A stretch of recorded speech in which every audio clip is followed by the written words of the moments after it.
Самара Каримованын атасына оор операция жасалды. Түз эле жерден мүдүрүлүп жыгылып, жамбаш сөөгү сынып кетти. РЧ Самара Каримова атасына ийгиликтүү операция жасалганын айтып, дарыгерлерге ыраазычылыгын билдирди.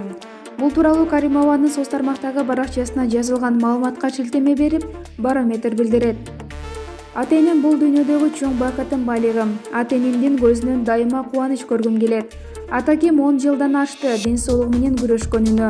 Бул да жетпей жаратканым дагы бир сунуу берип, түз эле жерден буту тайып жыгылып, жамбаш сөөгү сынып, реанимацияга түштүм. Аллахым жакшы көргөн пендесине кайра сыноо берет дейт.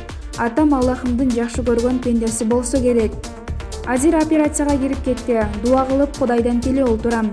Бир Аллахымдын колунда, Бишкектеги 4 больницанын өмүр сакчыларынын колунда, Сабырбек Жумабеков, Мансур агаларымдын колунда. Дуа кылып коюңуздар, дуанын күчүнө дайыма ишенем. Операциядан аман эсен чыксын, ата-энелер эч качан оорубасын деп жазган РЧ.